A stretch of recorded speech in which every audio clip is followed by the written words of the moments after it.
بسم الله الرحمن الرحيم. السلام عليكم ورحمة الله وبركاته.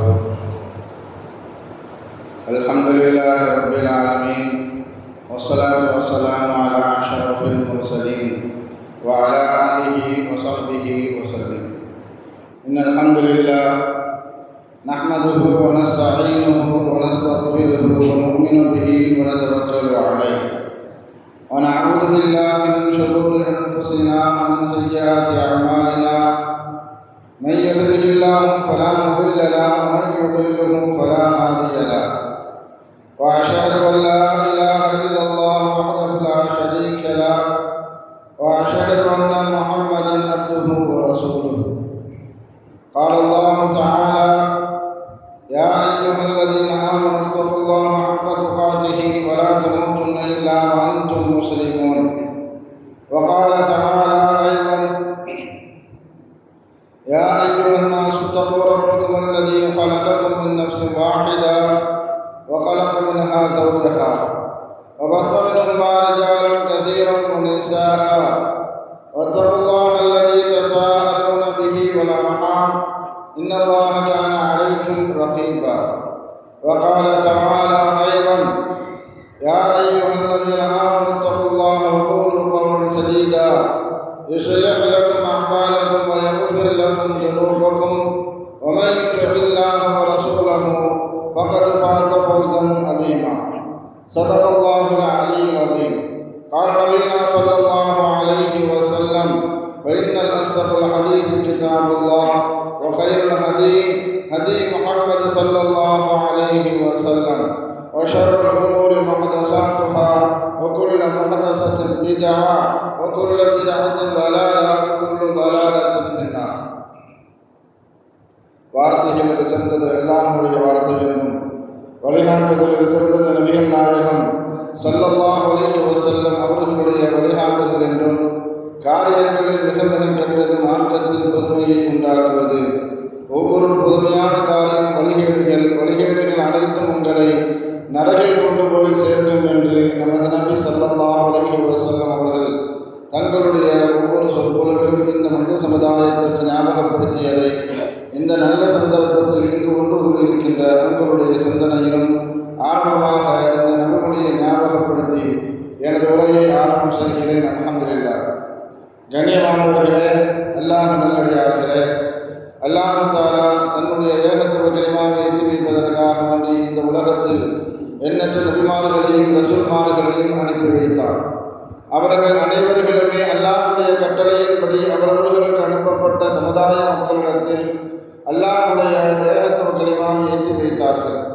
அத்தனை நபிமார்கள் மீதும் ரசூல்மார்கள் மீதும் இறுதியாக வந்த நமது நபி ஸல்லல்லாஹு அலைஹி வஸல்லம் அவர்கள் மீதும் அவர்களுக்கு இறங்கிய இறை செய்தியை கண்ணால் கண்டும் காதால் கேட்டும் அப்படியே ஈமான் கொண்ட உத்தம சத்திய சஹாபாக்கள் சஹாபி பெண்மணிகள் மீதும் அவர்களுக்கு பின்வந்த தாபீன்கள் தபா தாபீன்கள் இமாம்கள் நல்லவர்களின் மீதும், குறிப்பாக இந்த ஜும்மாவில் அல்லாஹ்வை பற்றியும் அவனுடைய தூதர் முஹம்மது நபி ஸல்லல்லாஹு அலைஹி வஸல்லம் அவர்களை பற்றியும் தெரிந்து கொள்வதற்காக வேண்டி இங்கு உண்டு கூடியிருக்கின்ற உங்கள் மீதும் என் மீதும் உங்களது குடும்பத்தாரின் மீதும் எனது குடும்பத்தாரின் மீதும் அல்லாஹ்வுடைய சாந்தியும் சமாதானமும் திருப்பொருத்தமும் மன்னிப்பும் இன்றும் என்றென்றும் உண்டாவதாக என்று கூறி எனது உரையை ஆரம்பம் செய்கிறேன். அல்ஹம்துலில்லாஹ். கண்ணியமானவர்களே, அல்லாஹ் நல்லடியார்களே, அல்லாஹ் தஆலா இந்த உலகத்தில் மனிதனுக்கு இரண்டு வகையான அறிவுரை செய்யக்கூடிய உபதேசம் செய்யக்கூடியவைகளை அல்லாஹ் தஆலா ஏற்படுத்தி வைத்திருக்கின்றான். நபி ஸல்லல்லாஹு அலைஹி வஸல்லம் அவர்கள் மனித படைப்பை பற்றி குறிப்பிட்டு காட்டும் பொழுது, குல்லி பனி ஆதம ஹத்தாஹும், மனிதர்களாக பிறந்த அனைவர்களுமே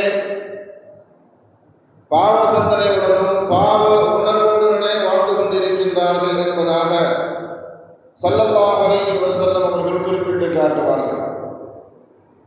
பாவ சிந்தனை இல்லாமல் பாவ உணர்வே இல்லாமல் படைக்கப்பட்ட ஒரு படைப்பு இருக்கும் என்றால் அது மலக்குமார்களுடைய படைப்பு மாத்திரமே.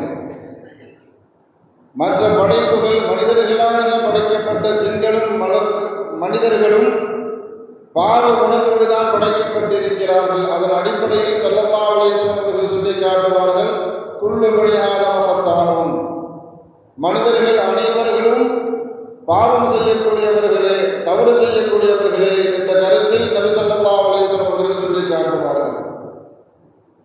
மனிதனுடைய உள்ளத்தில் பாவ உணர்வோ தவறான உணர்வோ தவறான சிந்தனையோ ஏற்படாமல் இருப்பதற்காக வேண்டி அல்லாஹ் தஆலா இந்த உலகத்தில் பலவிதமான காரண காரியங்களை ஏற்படுத்தி வைத்திருக்கின்றான். அதில் ஒன்று குர்ஆன். எப்பொழுதுமே குர்ஆன் மனிதனிடத்தில் பேசக்கூடிய ஒரு நல்ல உபதேசம். அந்த குர்ஆன் மனிதர்களுக்கு பலவிதமான உபதேசங்களை செய்து கொண்டே இருக்கும்.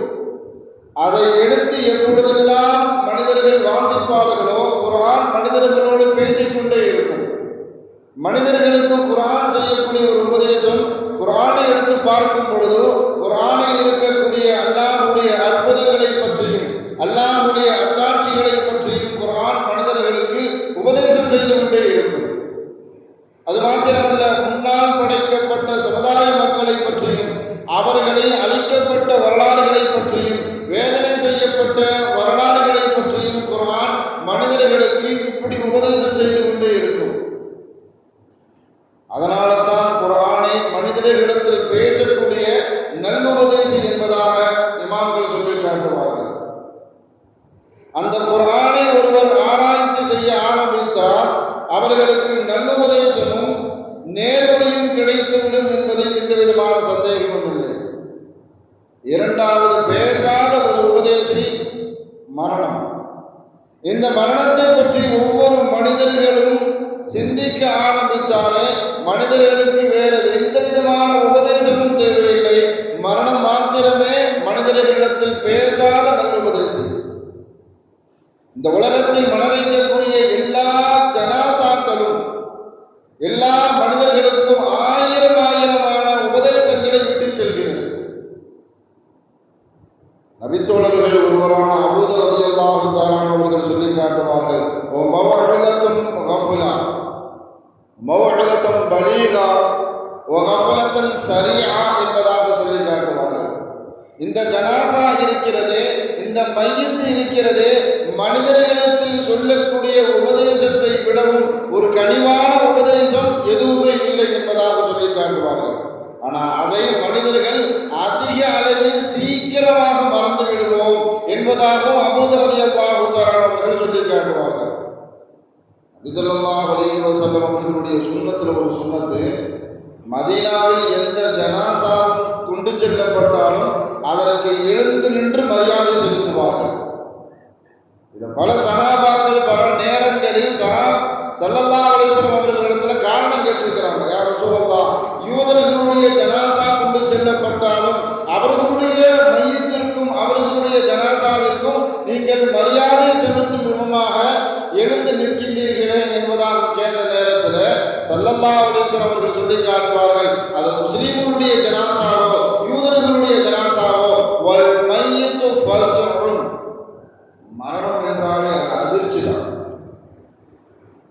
நம்ம எவ்வளவு ஆழ்ந்த தூக்கத்தில் இருந்தாலும் நமக்கு மரண செய்தி சொல்லப்பட்டால், இவர் மூத்தா போயிட்டார், இவர் மூத்தா போயிட்டார், இன்னார் மூத்தா விட்டார் என்று தூக்கத்தில் இருக்கக்கூடிய மனிதர்களிடத்தில் மரண செய்தி சொல்லப்பட்டால் அவர் தூங்கிட்டு இருக்க மாட்டார், உடனே இவருக்கு உட்கார்ந்து விடுவார்.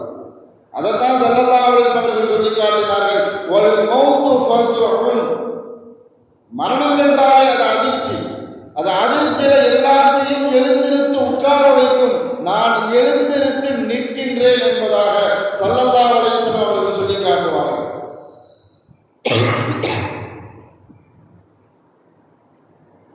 ஒரு மன்னர் ஒரு பெரிய மாளிகையை கட்டினார்.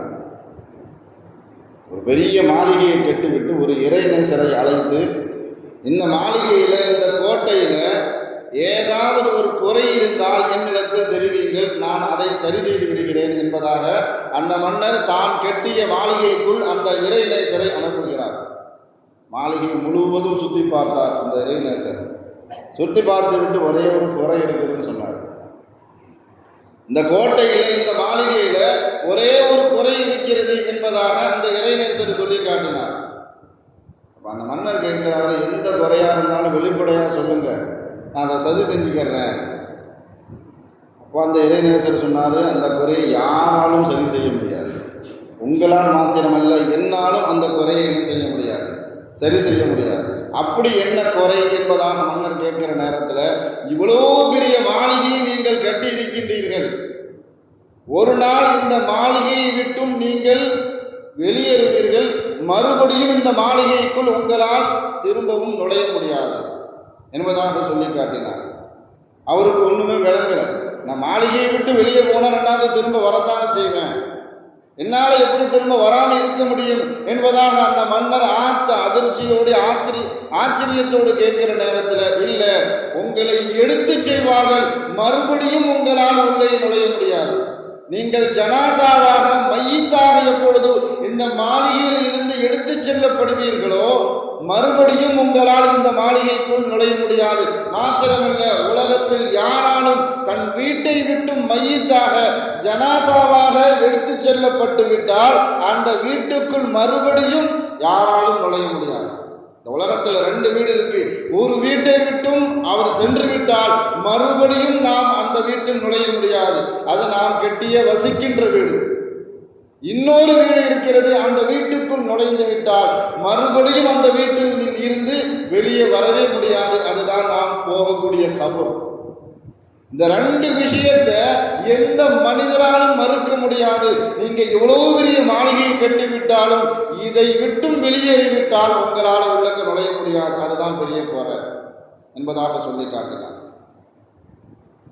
ஒரு மனிதர் ஒரு வீட்டை வாங்குவதற்காக வேண்டி ஒப்பந்த பத்திரம் எழுதணும். ஒப்பந்த பத்திரத்தை எழுதுவதற்காக வேண்டி ஒரு ஆளுகிட்ட போய் கேட்கிறாங்க, ஒரு மார்க்க அறிஞர், நீங்க வாசகம் அமைத்து இந்த ஒப்பந்த பத்திரத்தை எழுதித்தாங்க என்பதாக. அவரும் எழுதுகிறார், ஹாதா தாரும் இஷ்தரா மையத்தும் மினல் மையத். இதோ இந்த வீடு இருக்கிறது, ஒரு மரணிக்கக்கூடிய மனிதனிடமிருந்து ஒரு மரணிக்கக்கூடிய ஒரு மனிதர் வாங்குகிறார். சுருக்கமாக சொல்ல போறதா இருந்தா, ஒரு மையத்தில் இருந்து இன்னொரு மையத்தை இந்த வீடை வாங்க போகுது என்பதாக அந்த வாசகத்தை அமைத்து, இந்த வீட்டுக்கு 4 எல்கைகள் இருக்கிறது. ஒரு எல்கை மரணம், இன்னொரு எல்கை கபூர், இன்னொரு எல்கை விசாரணை, இன்னொரு எல்கை அவர் செய்த உலகத்தில் செய்த அனைத்து விதமான தீய பழக்கமோ நல்ல பழக்கமோ அதற்குண்டான கூலி சொர்க்கமோ நரகமோ என்பதாக எழுதிவிட்டு மறுபடியும் அவர் கூறினார், இந்த உலகத்தில் எல்லா மனிதர்களும் உலகம் நமக்கு கிடைக்கவில்லையே என்பதாக நினைத்து அழுது புலம்பி தன்னுடைய சந்தோஷத்தையும் நிம்மதியையும் இழந்து கொண்டு இருக்கின்றார்கள். ஒரே ஒரு உண்மையான செய்தி என்னவென்றால், இந்த உலகம் எல்லா மனிதர்களுக்கும் கிடைக்க வேண்டும், நிம்மதி கிடைக்க வேண்டும், சந்தோஷம் கிடைக்க வேண்டும் என்றால் இந்த உலகத்தை விட்டுவிட்டால் அந்த உலகம் அவர்களுக்கு கிடைக்கும். இந்த உலகத்தை விட்டுவிட்டால் நிம்மதியும் சந்தோஷமும் அவர்களுக்கு கிடைக்கும். ஆனால் உலகத்தை மனிதர்கள் தேடிக்கொண்டு இருக்கிறார்கள், அது கிடைக்க வேண்டுமே என்று அழைகிறார்கள்.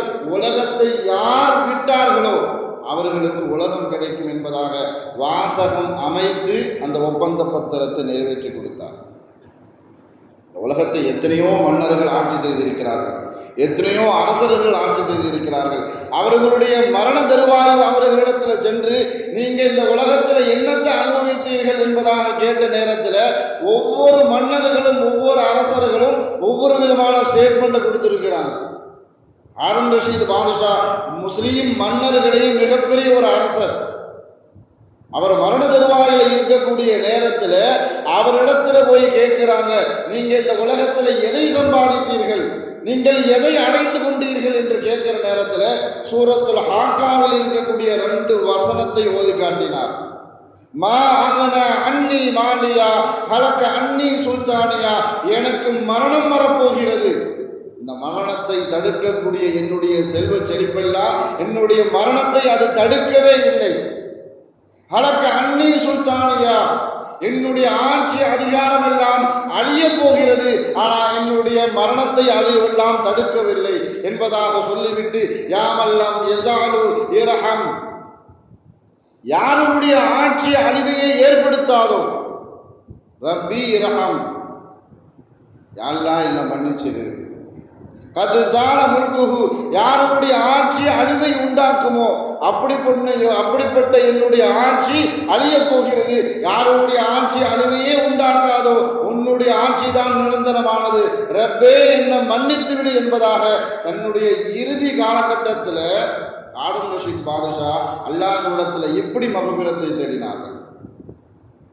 மன்னர் மருவான் இடத்துல போய் கேட்டாங்க, நீங்க எதை சாதித்தீர்கள், உங்கள் ஆட்சியின் மூலமாக எதை பெற்றுக்கொண்டீர்கள்? அவரும் ஓதி காட்டினார், வலகத் ஜிக்துமூனா ஃபுராதா கமா ஹலக்னாகும் அவ்வல மர்ரா வ தரக்தும் மா ஹவ்வல்னாகும் வராஅ துஹூரிக்கும். உலகத்தில் படைக்கக்கூடிய மனிதர்கள் எல்லாருமே மறுமையில தனியாகத்தான் வருவார்கள். எப்படி தனியாக வருவார்கள் என்றால், படைக்கப்படக்கூடிய நேரத்தில் எப்படி தனிமையில் படைக்கப்பட்டார்களோ அதே போன்று மனிதர்கள் மறுமையில் தனியாக வருவார்கள். ஆனால் அவர்கள் வரக்கூடிய நேரத்தில் உலகத்தில் அவர்களுக்கு கொடுக்கப்பட்ட ஆட்சி அதிகாரம் அவர்களுக்கு எந்த ஆட்சி அதிகாரம் கொடுக்கப்பட்டதோ, எந்த செல்வ செழிப்புகள் எல்லாம் கொடுக்கப்பட்டதோ அது எல்லாத்தையுமே தன்னுடைய முதுகுக்கு பின்னால அனுப்பிச்சு வச்சுட்டு தான் வருவார். தன்னுடைய முதுகுக்கு பின்னால் விட்டுவிட்டு தான் வருவாள். அதைத்தான் என்னுடைய ஆட்சி அதிகாரத்தை நான் விட்டுவிட்டுத்தான் அல்லாஹ்வை சந்திக்க போகிறேன் என்பதாக மன்னர் மருவான் சொல்லி காட்டினார். அந்த மரணம் மனிதர்களுக்கு உபதேசம் செய்கிற மாதிரி வேற யாராலும் எந்த மனிதர்களுக்கும் எந்த உபதேசத்தையும் செய்துவிட முடியாது. ஹசன் பஸ்ரி ரஹ்மத்துல்லாஹி அலைஹி அவர்கள் பெரியவர்களுக்கு மரண சிந்தனையை பற்றி உபதேசம் செய்யும் பொழுது அழகான முறையில் உபதேசம் செய்வார்கள். பெரியோர்களே, நீங்கள் மரண உபதேசத்தை பெற்றுக்கொள்ளுங்கள். பயிர் முளைந்து அது அறுவடைக்கு தயாராகக்கூடிய நேரத்தில் மனிதர்கள் பயிரை அறுவடை செய்து விடுவார்கள். அது முற்றிய நேரத்தில் மனிதர்கள் பயிரை அறுவடை செய்து விடுவார்கள். அதே மாதிரி தான் உங்களுடைய வயதான காலகட்டத்தில் உங்களுக்கு மரணம் வந்தே தீரும். நீங்கள் மரணத்தை சிந்தித்துக் கொண்டிருங்கள், அல்லாஹ்வுடைய சிந்தனை ஏற்படுத்திக் கொள்ளுங்கள் என்பதாக நபி ஸல்லல்லாஹு அலைஹி வஸல்லம் அவர்கள் சொல்லி காட்டுவார்கள். ஒரு மனிதன் ஒரு வயதான காலகட்டத்தில் அல்லாஹ்விடத்தில் பாவ மன்னிப்பு தேடி தன்னுடைய எல்லா விதமான தேவைகளையும் அல்லாஹ்விடத்தில் கேட்க ஆரம்பிச்சுட்டான்னு சொன்னால் அந்த கைகளை தட்டி விடுவதற்கு அல்லாஹ் வெட்கப்படுவான். ஒரு வயதான ஒரு 50 வயது ஒரு 60 வயதை கடந்த ஒரு மனிதர் அல்லாஹ்விடத்தில் யா அல்லாஹ் என்னை மன்னித்து விடு, யா அல்லாஹ் என் மீது இரக்கம் காட்டு, யா அல்லாஹ் என்னுடைய தேவைகளை நிறைவேற்று, யா அல்லாஹ் எனக்கு இந்த சுகத்தை தா என்பதாக அல்லாஹ்விடத்தில் அவர் கையேந்தி கேட்டுவிட்டால் அந்த கையை நிரப்பாமல் நிராசையுடன் அனுப்புவதற்கு அல்லாஹ் தஆலா வெட்கப்படுவான். ஸல்லல்லாஹு அலைஹி வஸல்லம் அவர்கள் இப்படி சொல்லி காட்டுவார்கள்.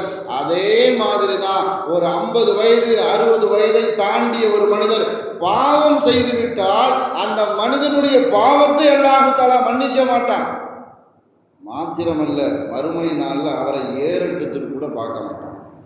எப்படி அந்த வயதுக்கு அல்லாஹ் தஆலா அவருடைய கையை நிராசையாக அனுப்புவதற்கு அல்லாஹ் தஆலா விரும்பவில்லையோ அதே மாதிரி அவர்களிடத்தில் ஏற்படக்கூடிய தவறையும் அல்லாஹ் விரும்ப மாட்டான். அதனால தான் ஹசன் பஸ்ரி ரஹ்மத்துல்லாஹ் வயதானவர்களுக்கு உபதேசம் செய்யும் பொழுது முற்றிவிட்ட பயிரை எப்படி மனிதர்கள் அறுவடை செய்வதற்கு தயாராகுவார்களோ அதே மாதிரி வயதாகிவிட்டால் உங்களுக்கு மௌத்து வரும், அல்லாஹ்வுடைய சிந்தனையை பெற்றுக்கொள்ளுங்கள் என்பதாக வயதானவர்களுக்கு இப்படி உபதேசம் செய்வார்கள். வாலிபர்களுக்கு ஹசன் பஸ்ரி ரஹ்மத்துல்லாஹ் உபதேசம் செய்ய ஆரம்பிப்பாங்க அப்படின்னு சொன்னா அவர்களை பார்த்து, வாலிபர்களே, உங்களுடைய வயது உங்களை ஏமாற்றி விட வேண்டாம். எனக்கு 30 வயசு தான் ஆகுது, 40 வயசு தான் ஆகுது, உங்களுடைய வயது உங்களை ஏமாற்றி விட வேண்டாம். ஏனென்றால் முளைந்து கொண்டிருக்கக்கூடிய பயிர் முழுமை பெறுவதற்கு முன்பாகவே ஒரு புயல் காற்று அதை சேதைப்படுத்தி விடலாம்.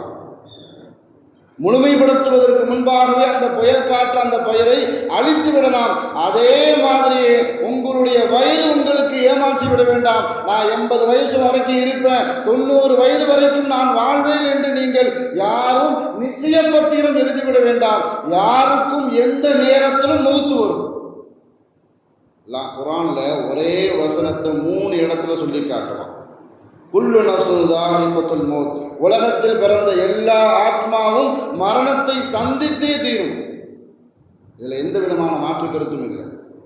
இந்த வசனத்தை அல்லாஹ் தஆலா 3 இடத்துல அல்லாஹ் சொல்லி காட்டுவான். சூரத்து ஆல இம்ரான்ல அல்லாஹ் சொல்லி காட்டுவான், சூரத்துல் அம்பியாலையும் அல்லாஹ் தஆலா சொல்லி காட்டுவான், சூரத்து அன்கபூத்லையும் அல்லாஹ் தஆலா சொல்லி காட்டுவான். ஒவ்வொரு வசனத்தில் வரக்கூடிய அந்த வாசகத்திற்கு இமாம்கள் பலவிதமான கருத்துக்களை எழுதுவார்கள். ஆனால் 3 இடத்திலையும் அல்லாஹ் தஆலா சொல்லி காட்டிவிட்டு இன்னொரு இடத்துல சொல்லி காட்டுவான், இன்னல் மௌத்தல்லதி தஃபிர்ரூன மின்ஹு, எந்த மரணத்தை விட்டு நீங்கள் விரண்டோடுகிறீர்களோ அந்த மரணம் உங்களை அடைந்தே தீரும் என்பதாக சூரத்து ஜும்மாவில் அல்லாஹ் தஆலா சொல்லி காட்டுவான். இப்படி மரணத்தை பற்றி யாரும் பயப்பட தேவையில்லை. 4 விஷயத்தை அவர்கள் நன்காக புரிந்து கொண்டார். 4 காரியங்களை, 4 செய்திகளை ஒவ்வொரு மனிதர்களும் நன்காக விளங்கிக் கொண்டால் மரணத்தை பற்றி உண்டான எந்த பயமும் இல்லை அவர்களுக்கு. ஒரு விஷயம், எந்த ஆத்மாவுக்கு, எந்த மனிதனுக்கு அல்லாஹ் தஆலா ரிஸ்கை நாடி இருக்கிறானோ, வாழ்வாதாரத்தை அல்லாஹ் தஆலா நாடி இருக்கிறானோ, அந்த வாழ்வாதாரத்தை அந்த மனிதன் முழுமையாக பெற்றுக்கொள்ளாமல் மாத்திரமல்ல முழுமையாக அனுபவிக்காமல் அந்த மனிதனுக்கு அல்லாஹ் தஆலா உயிரை எடுக்க மாட்டான். முதல் விஷயம் இதுதான். இந்த வாழ்வாதாரம் சொல்றது உணவு மாத்திரமல்ல, காசு பணம் மாத்திரமல்ல, ஒவ்வொருவருடைய மனிதர்களுடைய வாழ்வாதாரத்தை கொடுத்து, நடைமுறையை கொடுத்து ரிஸ்கினுடைய நிலை மாறிக்கொண்டே இருக்கும். ஏழையாக இருந்தால் உணவும் காசும் பணமும், பணக்காரர்களாக இருந்தால் அவர்களுடைய தொழில், இன்னும் சில பேருக்கு நான் ஹஜ்ஜி செய்யணும் என்ற அந்த அவர்களுக்கு இருந்துகிட்டே இருக்கும். இன்னும் சில பேருக்கு திருமணம் முடிக்க வேண்டும், திருமணம் முடித்து விட்டால் எனக்கு குழந்தை பிறக்க வேண்டும். ஒவ்வொருவர்களுடைய ரிஸ்க்கு ஒவ்வொரு மனிதர்களுக்கு கொடுத்தும் மாறுபட்டு கொண்டே இருக்கும். அந்த ரிஸ்க்கை அவர்கள் பரிபூர்ணமாக அனுபவிப்பதற்கு முன்பாக எந்த மனிதருக்கும் அல்லாஹ் தஆலா மௌத்தை கொண்டு வரவே மாட்டான். முதல் விஷயம். 2வதான ஒரு விஷயம் என்னன்னு சொன்னா, யார் எந்த நேரத்தில் மௌத்தாகுவார்கள் என்று யாராலையும் சொல்ல முடியாது. பாகிஸ்தானில் இருக்கக்கூடிய ஒரு முஃபஸிர் அடிக்கடி ஒரு நிகழ்வை நினைவுபடுத்தி கொண்டே இருப்பார்கள். ஒரு பையன் 5வது மாடியில் இருந்து என்ன செஞ்சுட்டான், விழுந்துட்டான். எந்த விதமான சிறு காயங்களோடு தப்பிட்டான், உயிர் போகலை. இது கீழே இருந்த எல்லாருமே ஆச்சரியமாக பார்த்தாங்க. கீழே இருக்கக்கூடிய ஒரு கடைக்காரர் அந்த பையனை தூக்கி விட்டு பார்த்து ஆச்சரியப்பட்டு, 5வது மாடியிலிருந்து விழுந்துட்டான், எனக்கு ஒன்றுமே நடக்கலையே. அந்த சந்தோஷத்தில் என்ன செய்கிறாருன்னு சொன்னால், தான் பாக்கெட்டில் இருந்து பைசாவை எடுத்து, நீ எல்லாத்துக்கும் வந்து சுவீட்டை வாங்கி கொடுப்பா, இனிப்பை வாங்கி கொடு என்பதாக அந்த பையனை அனுப்புகிறார். சுவீட்டு வாங்கி கொண்டு வரக்கூடிய நேரத்தில், சாலையை கிடக்கிற நேரத்தில் ஒரு கார் வந்து மோரி மூத்தா போயிட்டார். அப்போ சொன்னார், 5வது மாடியிலிருந்து விழுந்து எழுந்திருக்கக்கூடிய நேரத்தில் அவனுடைய அஜல், அவனுக்கு ரூஹு போக வேண்டும் என்று எழுதப்படலை. ஆனால் இந்த சுவீட்டு வாங்கிட்டு திரும்ப வரும் பொழுதுதான் அவனுக்கு ரூஹு போக வேண்டும் என்பதாக அல்லாஹ் தஆலா எழுதியிருக்கிறான். லா யஸ்தஃபிதுஹு ஸாஅத்தன் வலா யஸ்தக்திமூன். ஒருவருக்கு அல்லாஹ் தஆலா ரூஹை பறிக்க வேண்டும் என்று நினைத்து விட்டால் அந்த ரூஹு பறிக்கக்கூடிய நேரம் ஒரு நொடி முந்தவும் செய்யாது, ஒரு நொடி பிந்தவும் செய்யாது. மனிதனுக்கு அல்லாஹ் தஆலா ரூஹை வாங்க வேண்டும் என்று நினைத்து விட்டால் காரண காரியங்கள் எதுவாக இருந்தாலும் சரி, எதுவும் அவர்களை கொள்ளும். அது ஆரோக்கியமாக இருக்கக்கூடியவர், நோயாளியாக இருக்கக்கூடியவர், அவர்கள் மாத்திரம்தான் மரணத்தை சந்திப்பார்கள் என்ற விதமான விதிவிலக்கெல்லாம் கிடையாது. ஆரோக்கியமாக இருந்தாலும் அவர்களுக்கு உயிர் போகும். வயதானவர்களுக்கு மட்டும்தான் உயிர் போகும், வாலிபர்களுக்கு உயிர் போகாது. எந்த சட்டமும் கிடையாது. வாலிபர்களுக்கும் உயிர் போகும், வயதானவர்களுக்கும் அல்லாஹ் தஆலா மௌத்தை கொண்டு வருவான். இந்த காரணத்தை மாத்திரம்தான் அல்லாஹ் தஆலா உருவாக்கி இருக்கிறான். ஒரு ஊரில் காலரா நோய் பரவிக்கிட்டே வருது. இந்த காலரா நோயினால பல பேர் அந்த காலரா நோயின் காரணமாகவே மரணத்தை சந்தித்து கொண்டே இருக்கிறார்கள். அந்த ஊரில் இருக்கக்கூடிய ஒரு வாலிபர் தன்னுடைய தந்தை இடத்துல, இங்கே இருந்தால் நான் செத்து போயிடுவேன்னு நினைக்கிறேன், இந்த காலரா நோயில மாட்டிக்கிட்டு நானும் மூத்தாகி விடுவேன், அதனால இந்த ஊரை காலி பண்ணிட்டு நான் வேற இடத்துக்கு போகிறேன் என்பதாக தன்னுடைய தந்தை இடத்துல சொன்ன நேரத்தில் தந்தை மறுக்கிறார். இந்த ஊரை விட்டு போகாத, இந்த ஊரை விட்டு போகாத, இந்த நோய் குணமானதுக்கு அப்புறம் போ என்பதாக தன்னுடைய தந்தை மறுக்கக்கூடிய நேரத்திலும் அந்த வாலிபர் அந்த ஊரை காலி செஞ்சுட்டு போறாரு. ஒரு மரத்து அடியில போய் தங்குறார். அங்க இருக்கக்கூடிய ஒரு பாம்பு கொத்தி மூத்தா போயிட்டார். அல்லாஹ் யாருக்கு எந்த காரணத்தின் மூலமாக மௌத்தை கொண்டு வருவான் என்பதாக யாராலையும் சொல்ல முடியாது. அது ஆரோக்கியமாக இருந்தாலும் சரி, பலகீனமானவர்களாக இருந்தாலும் சரி, நோயுற்று இருந்தாலும் சரி, அவர்களுக்கு அல்லாஹ் தஆலா மரணத்தை கொண்டு வந்தே தீருவான். அவர்களுடைய அஜலுடைய நேரம் நெருங்கிவிட்டார். இப்னு ரூமி ரஹ்மத்துல்லாஹி அலைஹி அவர்கள் நோயுற்று இருக்கக்கூடிய நேரத்தில் அவர் மருத்துவமனைக்கு அழைத்து செல்கிறார்கள். மருத்துவமனைக்கு அழைத்து சென்றவுடன் அவரை பரிசோதித்த மருத்துவர் அவருக்கு மருந்து கொடுத்தவுடனே நோய் அதிகமாயிருச்சு. பக்கத்தில் இருக்கிறவங்கெல்லாம் என்ன சொல்றாங்கன்னு சொன்னா, இந்த மருத்துவர் சரியா மருத்துவம் பார்க்கல, அவர் மருந்து கொடுத்த உடனே தான் ஒருவருடைய நோய் அதிகமாயிருச்சு, மரணத்தை சந்திக்கின்ற அளவுக்கு இப்னு ரூஹி ரஹ்மத்துல்லாஹ் அவர்கள் அந்த அளவுக்கு நோயுற்று இருந்தார்கள். இந்த மருந்து சரியில்லை, மருந்து வேலை செய்யலை என்பதாக எல்லாரும் குறை கோரிக்கொண்டு இருக்கக்கூடிய நேரத்தில் இப்னு ரூமி ரஹ்மத்துல்லாஹ் அலைஹி அவர்கள் சொல்லி காட்டினார்கள், மருந்து வேலை செய்யவில்லை, என்னுடைய அஜல் சரியாக நேரத்தில் வந்துருச்சு. ஒருவருக்கு அவர்களுடைய கால அவகாசம் சரியான நேரத்தில் வந்துருச்சு அப்படின்னு சொன்னால், உலகத்தில் இருக்கக்கூடிய எவ்வளவு தரம் உயர்ந்த மருத்துவமனையில் கொண்டு போய் சேர்த்தாலும் சரி, உயர்தரமான மருத்துவர்கள் அவர்களை மருத்துவம் பார்த்தாலும் சரி, உயர்தரமான மருந்துகள் அவர்களுடைய உடலில் செலுத்தப்பட்டாலும் சரி, அவர்களுடைய அஜல் அவருக்கு வந்துருச்சு, அவர்களுடைய தவணை அவருக்கு முடிய போகுது அப்படின்னு சொன்னா, உலகத்தில் இருக்கக்கூடிய எந்த மருந்தும் அந்த மனிதர்களுக்கு வேலை செய்யாது. அதைத்தான் இப்னு ரூமி ரஹ்மத்துல்லாஹி அலைஹி அவர்கள் சொல்லி காட்டினார்கள், மருந்து சரியான மருந்து, ஆனால் என்னுடைய தவணை சரியான நேரத்தில் வந்துருச்சு, அதனால தான் நான் மூத்தாக போறேன், மருத்துவரை நீங்கள் குறை சொல்லாதீர்கள் சொன்னாங்க. யாருக்கு எந்த நேரத்தில் மூத்தாகுவோம், யார் எங்கே மூத்தாகுவோம் சொல்லி யாராலையும் கணிக்க முடியாது. நபித்தோழர்கள் வருவானா காலித் இப்னு வலீத் ரலியல்லாஹு அன்ஹு, இஸ்லாத்தில் நடந்த எத்தனையோ நூற்றுக்கணக்கான போர்களுக்கு தளபதியாக தலைமை தாங்கி வெற்றியை தேடி தந்த வீர தளபதி. அவங்க மரண தருவாயில் இருக்கக்கூடிய நேரத்தில் சொல்லுவாங்க, போரை சந்திக்க பயப்படக்கூடிய கோழைகளே, போருக்கு சென்றாலே உங்களுக்கு மரணம் வந்துவிடும் என்ற விதிவிலக்கு அல்ல. போரில் போய் ஒருவர் கலந்து கொண்டாலே அவர் மரணத்தை சந்திப்பார் என்ற விதி அல்ல. நான் காலம் முழுவதும் மரணத்திற்கு பின்னால், மௌத்துக்கு பின்னால் ஓடிக்கொண்டே இருந்தேன். என்னுடைய உடலில் அம்பு தைக்காத இடம் இல்லை, என்னுடைய உடலில் வாழ்க்கை தாக்காத இடமே இல்லை, அந்த அளவுக்கு காயங்களும் பட்டிருக்கிறது என்னுடைய உடலில். நான் கடைசி வரைக்கும் நான் போரில் தான் மூத்தாக வேண்டும் என்று நான் நினைத்தேன். காலித் இப்னு வலீத் ரலியல்லாஹு சொல்லி காட்டினாங்க, நான் சாதாரணமாக வீட்டில் கிடந்து படுக்கையில் கிடந்து மூத்தாக போகிறேன், அதனால போரை கண்டு யாரும் அஞ்ச வேண்டாம், பயப்பட வேண்டாம் என்பதாக சொல்லி காட்டுவார்கள். மாலிக் ரஹ்மத்துல்லாஹ் மதீனா நகரை அதிக அளவில் நேசிப்பாங்க. எந்த அளவுக்குன்னு சொன்னால், மதீனாவை விட்டு எந்த காரணத்திற்காகவும் மதீனாவை விட்டு நாம் வெளியே போயிடக்கூடாது. அவங்க மதீனாவை விட்டு மாலிக் ரஹ்மத்துல்லாஹ் வெளியே போவாங்கன்னு சொன்னால், ஹஜ்ஜுக்காக மாத்திருந்தால் மதீனாவை விட்டு வெளியே போவாங்க. மற்ற எந்த காரணத்திற்காகவும் மாலிக் ரஹ்மத்துல்லாஹ் மதீனாவை விட்டு வெளியே போக மாட்டாங்க. அவங்க பாடம் நடத்தக்கூடிய இடமே ஸல்லல்லாஹு அலைஹி வஸல்லம் அவர்களுடைய ரவுதாவுக்கு பக்கத்தில் உட்கார்ந்து தான் மாலிக் ரஹ்மத்துல்லாஹ் பாடம் நடத்துவாங்க. ஹதீஸினுடைய பாடம், குர்ஆனுடைய விளக்க பாடம் அனைத்தையும் அங்கே உட்கார்ந்து தான் பாடம் நடத்துவாங்க. ஒவ்வொரு நாள் இரவிலும் கனவுல நபி ஸல்லல்லாஹு அலைஹி வஸல்லம் அவர்களை பார்த்து கொண்டே இருப்பாங்க. அந்த அளவுக்கு ஸல்லல்லாஹு அலைஹி வஸல்லம் அவர்கள் மீது கொண்ட முஹப்பத், அந்த மதீனா நகர் மீது கொண்ட முஹப்பத், அதனால மதீனா விட்டு போகவே இல்லை. தனக்கு ஏதாவது கல்வி தேவைப்படுகிறது, குர்ஆனுக்கு விளக்கம் தேவைப்படுகிறது, ஹதீஸுக்கு விளக்கம் தேவைப்படுகிறது என்றால் அவர்களை விடவும் மூத்த மார்க்க அறிஞர்களிடம் கேட்டுட்டு உடனே மதீனாவுக்கு திரும்பிடுவாங்க.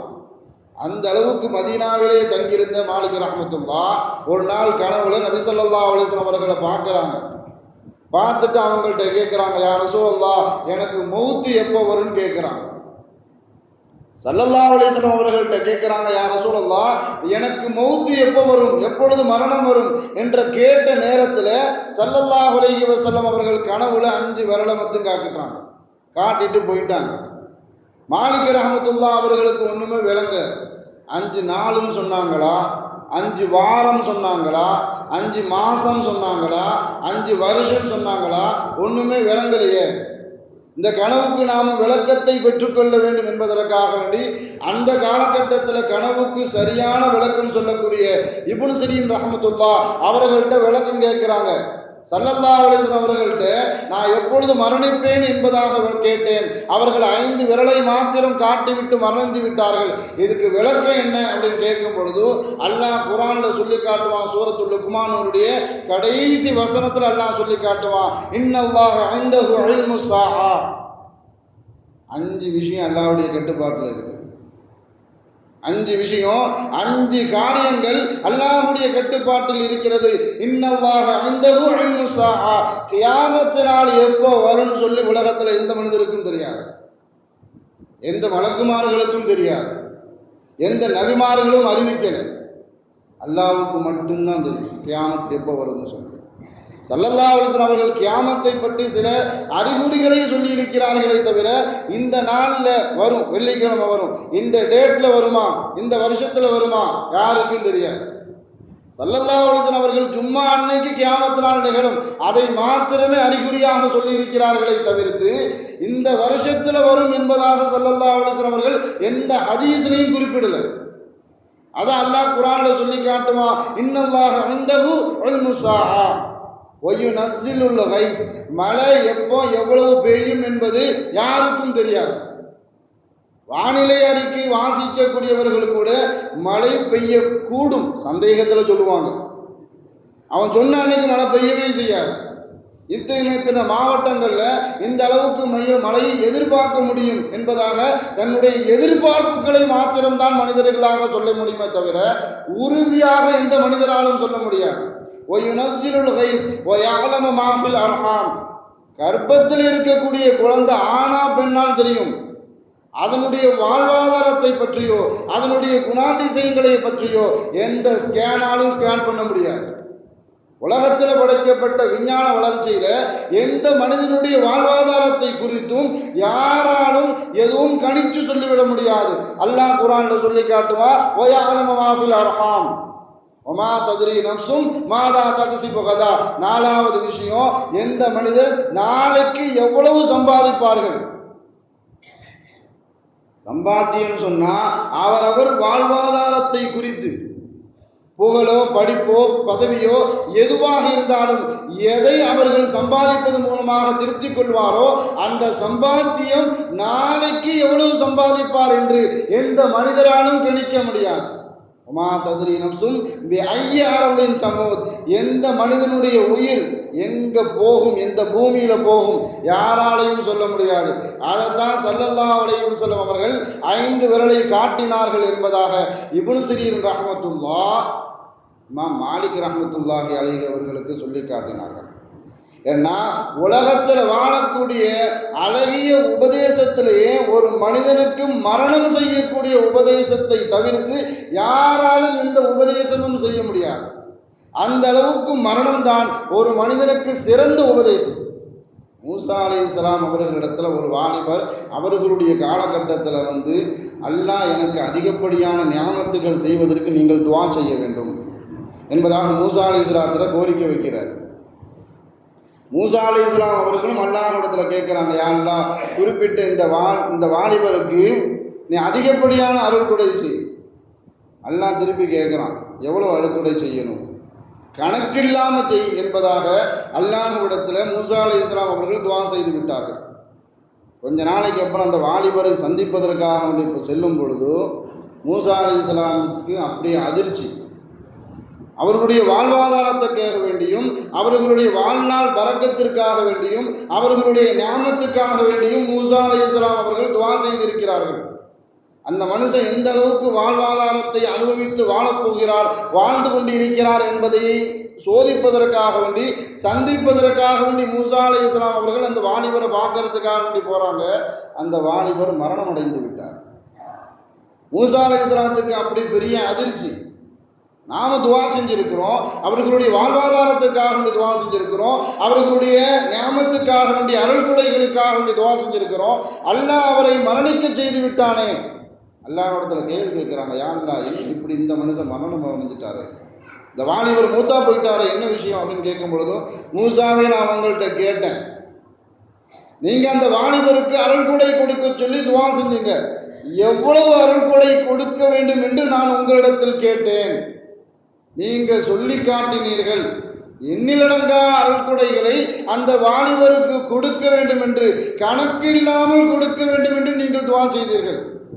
கணக்கில்லாமல் ஒரு மனிதனுக்கு அருள்கொடையை கொடுக்கிறதா இருந்தால் உலகத்தில் கொடுக்க முடியாது.